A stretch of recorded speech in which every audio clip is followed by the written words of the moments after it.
Friday morning நாளையிலேருந்து school 10 days leave. சொல்லவே வேண்டாம் நம்ம குட்டீஸ்க்கு. எந்திரிச்சதுமே எப்போ ஊருக்கு போகிறோம் அப்படின்னு தான் ஃபஸ்ட்டு வார்த்தை வருது. நாங்கள் வந்து இனி நாளைக்கு தான் ஊருக்கு போகணும் அப்படிங்கிற பிளானில் இருக்கோம். இன்றைக்கி வந்து அவன் ரொம்ப ஹாப்பியாக ஸ்கூலுக்கு போவான். ஏன்னா நாளையிலேருந்து ஸ்கூல் லீவ் இல்லை, அதனால ஸோ தட் நானுமே எந்திரிச்சு காலையில் அவனுக்கு பிடிச்ச பருப்பு சாம்பாரே வச்சுட்டேன். அது கூட 4 முட்டையும் வந்து பாயில் பண்ணி எடுத்துகிட்டு சைட் பை சைடாக நானும் வந்து காஃபி போட்டு குடிக்க ஸ்டார்ட் பண்ணிட்டேன். இங்கே பெங்களூரில் கிளைமேட்டு கொஞ்சம் க்ளவுடியாக தான் இருக்குது, ரொம்ப பனியாக இருக்குது. வெறுங்காலிலாம் வந்து நடக்கவே முடியறதில்ல. நைட்டு தூங்குறதுக்கெல்லாம் பெரிய பெரிய கம்பளி இருக்கணும், அப்போ தான் வந்துட்டு நம்மளே கம்ஃபர்டபுளாக இருக்க முடியுது.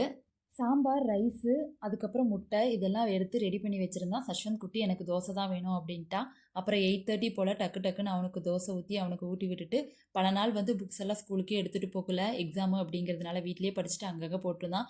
அதையெல்லாம் எடுத்து பேக்கில் வச்சு அவனுக்கு சாப்பாடு ஊட்டி விட்டு ஸ்நாக்ஸுக்கு வந்து வாழைப்பழம், ஆப்பிள் எல்லாம் கொடுத்து அவன் நல்லபடியாக ஸ்கூலுக்கு தாட்டி விட்டாச்சு. நாளைக்கு இன்னொரு வீடியோவில் பார்க்கலாம். பாய்.